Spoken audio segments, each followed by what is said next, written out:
यह video BA, BSc, BCom, BBA, BCA करने वाले उन सभी बच्चों के लिए है, जिनको एक प्रश्न पत्र अनिवार्य रूप से देना होता है, जिसका नाम फर्स्ट एड एंड हेल्थ है। फर्स्ट एड एंड हेल्थ है। इसे co-curricular paper, compulsory paper, objective paper के रूप में भी जाना जाता है। चूँकि इस पेपर श्रृंखला में या इस पेपर में 100 एमसीक्यू हैं, लेकिन हम 75 एमसीक्यू का ही एनालिसिस कर पाए हैं। इसलिए बच्चों की सुविधा के लिए और परीक्षा को दृष्टिगत रखते हुए इस प्रश्न पत्र का आंसर बता कर के वीडियो डाल दे रहे हैं, जिससे बच्चे लाभान्वित हो सकें।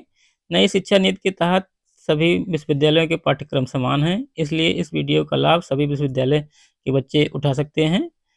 किसी-किसी विश्वविद्यालय में यह परीक्षा फर्स्ट सेमेस्टर में संपन्न होती है और किसी-किसी विश्वविद्यालय में सेकंड सेमेस्टर में संपन्न होती है। तो फर्स्ट और सेकंड दोनों सेमेस्टर के बच्चे इस वीडियो का लाभ ले सकते हैं, क्योंकि पाठ्यक्रम दोनों के समान ही हैं, पाठ्यक्रम में कोई भिन्नता नहीं है। इसकी शुरुआत प्रश्न संख्या 1 से होती है, जिसमें पूछा गया है प्राथमिक सहायककर्ता के गुण हैं। प्राथमिक सहायककर्ता के गुण कौन से हैं? प्राथमिक सहायककर्ता के गुण हैं शीघ्र निर्णय लेने वाला, आत्मविश्वासी, प्रशिक्षित, तीनों हैं, अर्थात डी वाला आंसर सही है, उपरोक्त सभी। अगला जो प्रश्न है वो आधुनिक प्राथमिक चिकित्सा के जनक हैं। आधुनिक प्राथमिक चिकित्सा के जनक हैं फ्रेडरिक स्मार्च। ये वाला आंसर सही है, फ्रेडरिक स्मार्च आधुनिक प्राथमिक चिकित्सा के जनक हैं। यदि मेरा यह वीडियो बच्चों की सफलता में भागीदार होता है तो बच्चे हमारे चैनल को सब्सक्राइब करें, वीडियो को लाइक और शेयर करें। तीसरा प्रश्न है प्राथमिक चिकित्सा का उद्देश्य है। प्राथमिक चिकित्सा का जो जो उद्देश्य है वो चोटिल व्यक्ति की जान बचाना, चोटग्रस्त अंग की शीघ्र संभावित सुधार लाना, आगे की चोटों को सीमित करना। इसे 3P के नाम से भी जाना जाता है, बच्चे ध्यान रखेंगे, इसको 3P के नाम से भी जाना जाता है, अर्थात डी वाला आंसर सही है, उपरोक्त में से सभी वाला आंसर सही है। अगला प्रश्न है फर्स्ट एड शब्द पहली बार कब प्रकाश में आया था? 1878 में। फर्स्ट एड शब्द 1878 में आया था, ये वाला आंसर सही है। अगला प्रश्न है कि शीत दंश, इसमें थोड़ा सा मिसप्रिंट है, शीत दंश को कहा जाता है कोल्ड बर्न। बी वाला आंसर सही है, कोल्ड बर्न। शीत दंश को क्या कहा जाता है? कोल्ड बर्न कहा जाता है। अगला है त्वचा की 3 सतहें जल जाती हैं थर्ड डिग्री बर्न में। थर्ड डिग्री, सी वाला आंसर सही, थर्ड डिग्री बर्न में। अगला है विष खाने वाले व्यक्ति को नहीं देना चाहिए दूध और अल्कोहल। ये वाला आंसर सही है, दूध और अल्कोहल नहीं देना चाहिए, दूध और अल्कोहल नहीं देना चाहिए। किन अवस्थाओं में एंटी रेबीज वैक्सीन दी जाती है? कुत्ते के काटने पर। कुत्ते के काटने पर रेबीज का टीका लगता है, सी वाला आंसर सही है। पागल कुत्ता काटने की बीमारी है, अगर कुत्ता काटता है तो उसके कारण जो रोग होता है उसको रेबीज बोलते हैं, ये वाला आंसर सही है, कुत्ते के काटने वाली जो बीमारी है वो रेबीज है। मधुमक्खी एवं बर काटते हैं डंक से। मधुमक्खी एवं बर काटते हैं डंक से, आंसर है डंक से। मधुमक्खी और बर डंक से। त्वचा पर 2 लाल बिंदु जैसे निशान दिखाई देते हैं बिच्छू के काटने पर।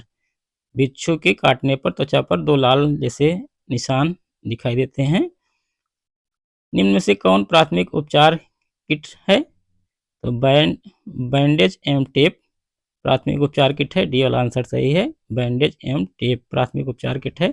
मनुष्य के शरीर में वृक्क की संख्या कितनी होती है? मनुष्य के शरीर में वृक्क की संख्या 2 होती है, 2 वृक्क की संख्या होती है। मनुष्य के शरीर में वृक्क की संख्या कितनी होती है? 2 होती है। किडनी का आकार होता है सेम के आकार का, किडनी का जो आकार होता है, साइज होता है, वो सेम के आकार का होता है, ए वाला आंसर सही है। मेंटल हेल्थ किट की आवश्यक चीज़ें हैं। मेंटल हेल्थ किट की योगा मैट भी आवश्यक है, हेडफोन भी आवश्यक है, एसेंशियल ऑयल भी, अर्थात डी वाला आंसर सही है, उपरोक्त में से सभी। प्राथमिक सहायता का सिद्धांत है दुर्घटना के कारणों को हटाना, रोगी की सांस रुकने पर सीपीआर देना और पीड़ित की सहायता करना, अर्थात तीनों सही है, इसलिए डी वाला आंसर सही है, उपरोक्त में से सभी। सुरक्षित पट्टी है जो बनी होती है पट्टी, वो कॉटन की भी होती है और सिंथेटिक कपड़े की भी, अर्थात सी वाला आंसर सही है, ए और बी दोनों। अगला है कि पट्टी को गांठ लगाने का तरीका है जो है वो रीफ गांठ अच्छी मानी जाती है, ये घाव पर नहीं लगती है। पट्टी को जो गांठ लगाने का तरीका है वो रीफ गांठ है। ट्यूबुलर पट्टी का प्रयोग करते हैं घायल अंगुलियों को बांधने में। ट्यूबुलर पट्टी का प्रयोग कहाँ करते हैं? घायल अंगुलियों को बांधने में। ये वाला आंसर सही है, घायल अंगुलियों को बांधने में ट्यूबुलर पट्टी का प्रयोग होता है। पट्टी का प्रकार नहीं है चौकोर पट्टी। पट्टी का जो प्रकार नहीं है वो क्या है? चौकोर पट्टी। सी वाला आंसर सही है, पट्टी का प्रकार नहीं है। सीपीआर जरूरी होता है। सीपीआर कब जरूरी होता है? सांस तथा हृदय की गति रुकने पर। ये वाला आंसर सही है, सीपीआर जरूरी होता है सांस और हृदय की गति रुकने पर। दिल का दौरा पड़ने पर होता है। दिल का दौरा जब पड़ता है तो क्या होता है? सीने में जकड़न और बेचैनी, दर्द, कंधे, गर्दन, हाथ पैर तक फैलना। सी वाला आंसर सही है, ए और बी दोनों सही हैं। अगला जो प्रश्न है उसमें पूछा गया है कि मानव शरीर में कुल कितनी अस्थियां होती हैं? 206। मानव शरीर में कुल 206 अस्थियां होती हैं। 206 अस्थियां मानव शरीर में होती हैं।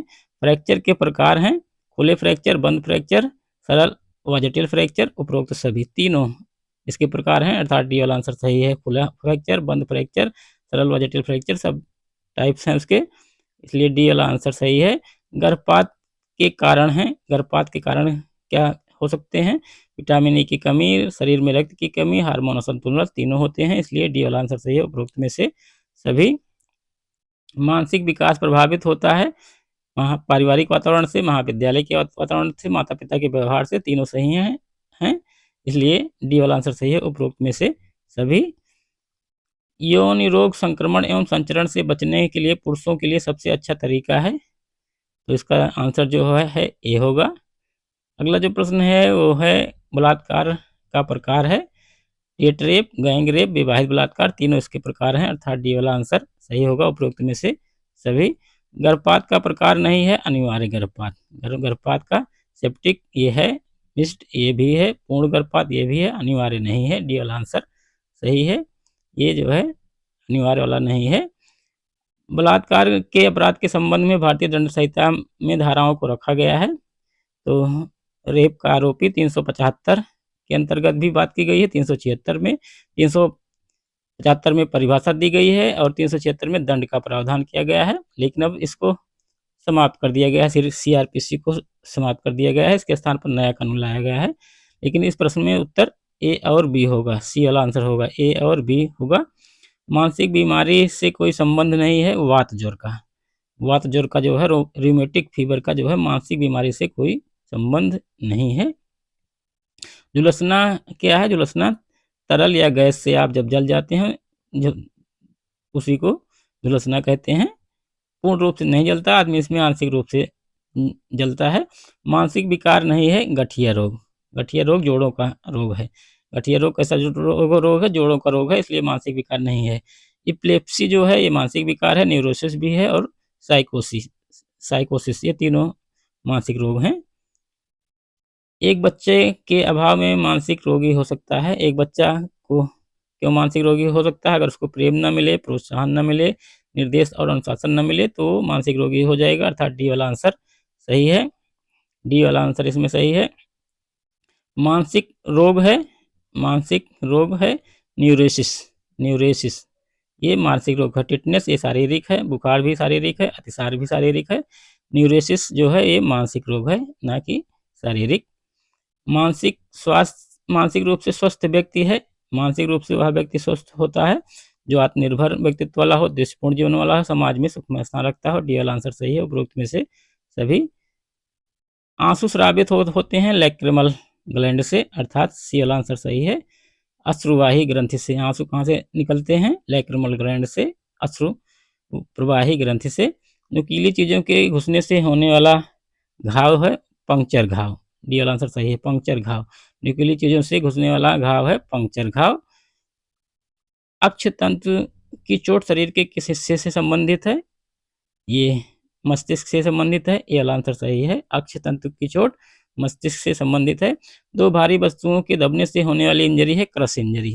दो भारी वस्तुओं से दबने वाली इंजरी है क्रश इंजरी, बी वाला आंसर सही है। रचना के आधार पर जोड़ों को कितने वर्गों में बांटा गया है? 3 वर्गों में बांटा गया है। जोड़ों को 3 वर्गों में बांटा गया है। संरचना के आधार पर जोड़ों को 3 वर्गों में बांटा गया है। हिंज संधि का दूसरा नाम है कब्जेदार संधि। हिंज संधि का दूसरा नाम है कब्जेदार संधि। हिंज संधि का दूसरा नाम है कब्जेदार संधि।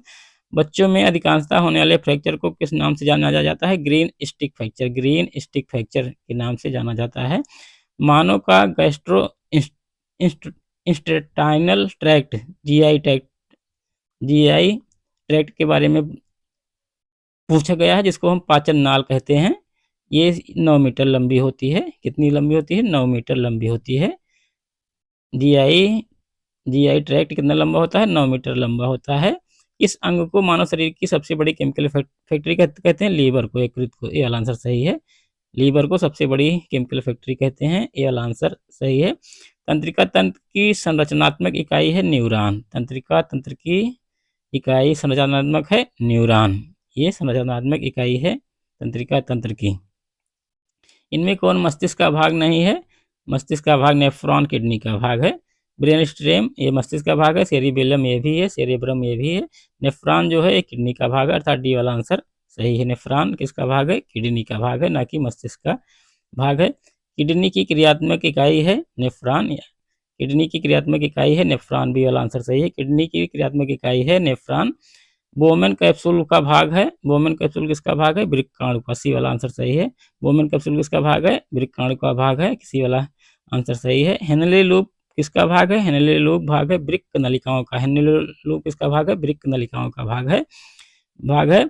गर्भ में बालक के विकसित होने में कितने दिन लगते हैं? 280 दिन, 40 सप्ताह, 9 माह। 280 दिन, 40 सप्ताह और 9 माह बालक को गर्भ में विकसित होने में लगते हैं, बी वाला आंसर सही है। मूत्र में पाया जाने वाला कार्बनिक पदार्थ है यूरिया, क्रिएटिनिन, यूरिक अम्ल, तीनों मूत्र में पाए जाते हैं, अर्थात डी वाला आंसर सही है। यूरिया ये तीनों पाए जाते हैं मूत्र में, अर्थात डी वाला आंसर सही है। डिम्ब ग्रंथि का आकार होता है बादाम के समान, ये वाला आंसर सही है। डिम्ब ग्रंथि का आकार होता है बादाम के समान, अर्थात ये वाला आंसर सही है। जन्म से पूर्व विकास की दूसरी अवस्था है भ्रूणावस्था। विकास की 3 अवस्थाएं हैं, बीजावस्था, भ्रूणावस्था, गर्भाधान अवस्था, और भ्रूणावस्था के बारे में पूछा गया है। ये जो है दूसरी अवस्था है विकास की। मानसिक रूप से स्वस्थ व्यक्ति होता है संवेगात्मक रूप से स्थिर व्यक्ति। संवेगात्मक रूप से जो व्यक्ति स्थिर होता है, पूर्ण रूप से समायोजित, चिंता रहित, वो, अर्थात डी वाला आंसर सही है। तीनों इसमें सही हैं। त्वचा का कार्य है रक्षा करना, संवेदना, ताप नियंत्रण, तीनों कार्य हैं, अर्थात उपरोक्त में से सभी, डी वाला आंसर सही है। तीनों उसके कार्य हैं। मानसिक बीमारी का उदाहरण है, मानसिक बीमारी का जो उदाहरण है डिप्रेशन भी है, सिजोफ्रेनिया भी नशे की लत है, अर्थात डी वाला आंसर सही है। तीनों मानसिक बीमारी के उदाहरण हैं। अच्छे स्वास्थ्य के लिए महत्वपूर्ण है अच्छी आदत, घरेलू स्वास्थ्य, भौतिक स्वास्थ्य, अर्थात डी वाला आंसर इसमें भी सही है। अच्छे स्वास्थ्य के लिए तीनों चीज़ें आवश्यक हैं। श्वसन क्रिया में बाहर छोड़ते हैं, श्वसन क्रिया में ऑक्सीजन को ग्रहण करते हैं और कार्बन डाइऑक्साइड को बाहर छोड़ते हैं, अर्थात बी वाला आंसर सही है। ऑक्सीजन हम लेते हैं और कार्बन डाइऑक्साइड निकालते हैं। एक वयस्क व्यक्ति की प्रति मिनट श्वास दर होती है 12 से 20, 12 से 16 होती है, 12 से 16 है नहीं, तो इसमें 12 से 20 वाला आंसर सही होगा। 12 से 20 श्वास दर होती है प्रति मिनट के दर से। नाक से रक्त या नकसिर आने पर सिर की स्थिति होनी चाहिए, सिर आगे की ओर झुका होना चाहिए, ये वाला आंसर सही है। सिर आगे की ओर झुका होना चाहिए, सिर आगे की ओर झुका होना चाहिए। मानव शरीर में पसलियों के कितने जोड़े होते हैं? 24 जोड़े होते हैं, संख्या 12 जोड़े होते हैं, 24 संख्या होती है। पसलियों के जोड़े कितने होते हैं? 12 होते हैं, संख्या जो है 24 होती है। कार्यस्थल पर महिलाओं का यौन शोषण अधिनियम कब पास हुआ? 2013 में। कार्य शोषण वाला अधिनियम जो है 2013 में पास हुआ था महिलाओं के संदर्भ में। विश्व मानसिक स्वास्थ्य दिवस 10 अक्टूबर को मनाया जाता है। विश्व मानसिक स्वास्थ्य दिवस 10 अक्टूबर को मनाया जाता है। विश्व मानसिक स्वास्थ्य दिवस। ब्रीच डिलीवरी में बच्चे का कौन सा अंग सबसे पहले आता है? दोनों पैर पहले आता है, ये हानिकारक है माँ और बच्चे दोनों के लिए। ब्रीच डिलीवरी जो है ये दोनों के लिए हानिकारक है। इसमें पैर निकलते हैं, जबकि पहले सर निकलना चाहिए, लेकिन इसमें पैर निकलता है। आपदा प्रबंधन कानून कब बना था? 2005 में। आपदा प्रबंधन कानून कब बना था? 2005 में बना था, बी वाला आंसर सही है। आपदा प्रबंधन कानून 2005 में बना था। आपदा प्रबंधन में शामिल हैं शमन, पुनर्निर्माण, पुनर्वास, तीनों शामिल हैं, इसलिए डी वाला आंसर सही है। शमन भी शामिल है, पुनर्निर्माण भी, पुनर्वास भी शामिल है आपदा प्रबंधन में। गंभीर रूप से निर्जलीकरण अगर होता है तो उससे क्या हो सकता है? रक्ताल्पता हो सकती है और प्रसंचरण तंत्र संबंधी समस्या, अर्थात दोनों हो सकते हैं। ए और बी दोनों इसमें शामिल हैं, इसलिए सी वाला आंसर सही है। मानव शरीर में कितने बाल सॉकेट जोड़ पाए जाते हैं? 2 बाल सॉकेट जोड़ पाए जाते हैं मानव शरीर में। 2 बाल सॉकेट, एक कंधे का जोड़, एक कूल्हे का जोड़। 2 बाल सॉकेट जोड़ मानव शरीर में पाए जाते हैं। हृदय को ऑक्सीकृत रक्त शरीर के किस भाग से आता है? फेफड़े से। हृदय में जो ऑक्सीकृत रक्त आता है वो कहाँ से आता है? फेफड़े से आता है। बी वाला आंसर सही है। सही है। मस्तिष्क के रक्तस्राव का क्या कारण हो सकता है? स्ट्रोक भी हो सकता है, मोच भी हो सकता है, अर्थात सी वाला आंसर सही है। ए और बी दोनों रक्तस्राव का कारण स्ट्रोक और मोच दोनों हो सकते हैं। दमा के लक्षण हैं खांसी आना, अचानक हाँफना, सीने में जकड़न, तीनों दमा के लक्षण है, अर्थात डी वाला आंसर सही है। खांसी, हाँफना और जकड़न तीनों दमा के लक्षण है, अर्थात डी वाला आंसर सही है। इनमें से कौन बैक्टीरिया जनित रोग नहीं है? इसमें कोई भी बैक्टीरिया जनित एड्स वायरस के कारण होता है। एड्स वायरस के कारण, एचआईवी वायरस के कारण, बच्चे ध्यान रखें, एचआईवी वायरस से एड्स होता है, डेंगू भी वायरस से होता है, चेचक भी वायरस से होता है, अर्थात उपरोक्त में से कोई इसमें बैक्टीरिया जनित रोग नहीं है, अर्थात डी वाला आंसर सही है। सर्वाइकल कैंसर की रोकथाम हेतु कौन सा टीकाकरण आवश्यक है? एचपीवी। एचपीवी टीकाकरण आवश्यक है सर्वाइकल कैंसर के लिए। एचपीवी टीकाकरण आवश्यक है। डी वाला आंसर सही है। चोकिंग की स्थिति में श्वसन तंत्र में क्या होता है? श्वास नली में कोई न कोई वस्तु फंस जाती है, जिससे हम श्वास नहीं ले पाते हैं। चोकिंग की स्थिति में क्या होता है? श्वास नली में कोई न कोई वस्तु फंस जाती है, जिससे हम सांस नहीं ले पाते हैं। निर्जलीकरण का सामान्य लक्षण है। निर्जलीकरण का जो सामान्य लक्षण है, जब क्या है? अत्यधिक पसीना आना, गहरे मूत्र का रंग गहरा होना और प्यास लगना, अर्थात डी वाला आंसर सही है।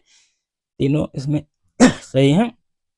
वैश्विक सार्वजनिक स्वास्थ्य समन्वय की जिम्मेदारी किस संगठन की है? WHO विश्व स्वास्थ्य संगठन है, वो पूरे विश्व के स्वास्थ्य की जिम्मेदारी का लेने का कार्य करता है या जिम्मेदारी से कार्य करता है स्वास्थ्य के लिए। इनमें से कौन सा परिवार नियोजन का तरीका नहीं है? एंटीबायोटिक्स नहीं है, ए भी है, ए भी है, नसबंदी भी है, बी भी है और डी भी है, केवल एंटीबायोटिक्स नहीं है। सी वाला आंसर सही है। गर्भ निरोधक विधि जो यौन संचारित रोग STI रोग से बचाती है, इसका आंसर जो है सी होगा। जो है इसका आंसर जो है वो क्या होगा? सी वाला आंसर सही होगा। इसमें 79 में सी वाला आंसर सही होगा। कापर टी का कार्य है निषेचन रोकना। कापर टी का कार्य है निषेचन रोकना। बी वाला आंसर सही है। कापर टी का कार्य क्या है? निषेचन रोकना। बी वाला आंसर सही है। भारत में प्रचलित गर्भ निरोध की विधि है अंतर्गर्भाशयी उपकरण, IUD। IUD जो है ये प्रचलित विधि है भारत में। ये वाला आंसर सही है। IUD भारत में प्रचलित विधि है गर्भ निरोध की। IUD सही है। कांपना, अवसाद, डर, भय लक्षण है मानसिक रुग्णता के। ये कांपना, अवसाद, डर, भय ये सब लक्षण है किसके? मानसिक रुग्णता के। सी वाला आंसर सही है। ECT है इलेक्ट्रोकंसल्व थेरेपी। ये वाला आंसर सही है। ECT क्या है? इलेक्ट्रोकंवल्सिव थेरेपी। ये वाला आंसर सही है। ECT है। साइकोसिस के लक्षण हैं वास्तविकता से दूर भागना, तनाव पर लंबी प्रतिक्रिया, चिंता, डर, तीनों साइकोसिस के लक्षण हैं, अर्थात डी वाला आंसर सही है। वास्तविकता से दूर भागना, तनाव पर लंबी प्रतिक्रिया, चिंता और डर ये तीनों साइकोसिस के लक्षण हैं, अर्थात डी वाला आंसर सही है। न्यूरोसिस के जो लक्षण हैं वो क्या हैं? न्यूरोसिस के लक्षण हैं पागलपन, सिर में दर्द, तनाव के लिए बहुत। न्यूरोसिस के जो लक्षण हैं वो कौन कौन से हैं? आंसर सही। तनाव के लिए बहुत खराब प्रतिक्रिया। सी वाला आंसर सही है। न्यूरोसिस के लक्षण है तनाव के लिए प्रतिक्रिया। सी वाला आंसर सही है। डोपामाइन का श्रावण किसमें कम होता है? अगला प्रश्न है।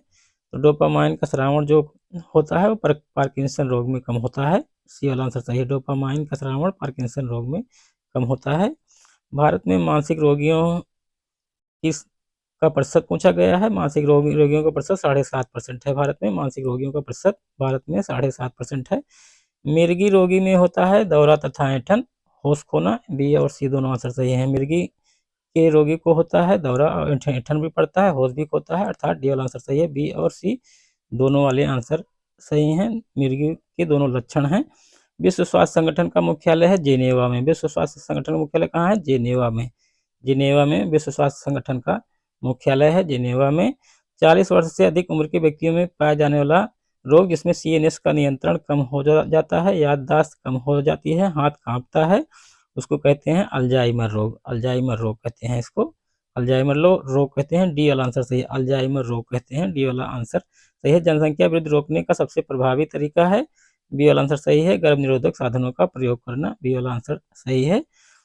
अगला जो है 92 जो प्रश्न है, इसका उत्तर लैटेक्स होगा, ए वाला आंसर सही है, लैटेक्स होगा इसका आंसर।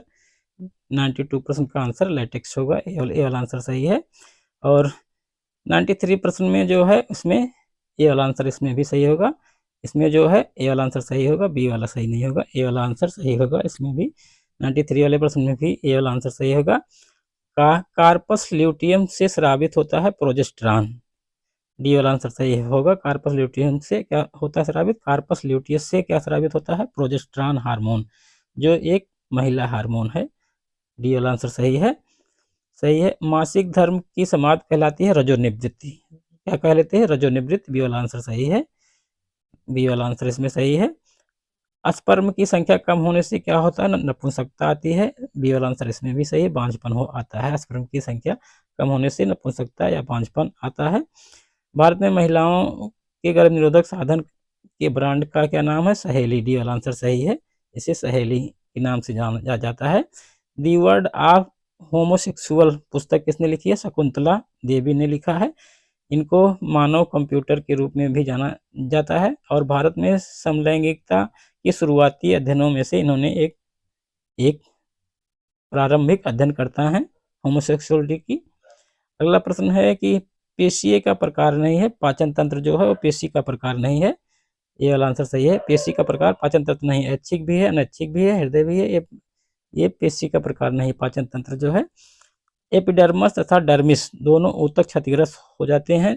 जले स्थान पर लाल होना, छाले पड़ना, सूजन में दर्द होना, सेकेंड डिग्री बर्न में, सी वाला आंसर सही है, सेकेंड डिग्री बर्न में। इसी के साथ हम अपनी वाणी को विराम देते हैं। हमारा कंटेंट विश्लेषण कैसा रहा आप लोग हमको कमेंट बॉक्स में बताइएगा। Thanks before watching.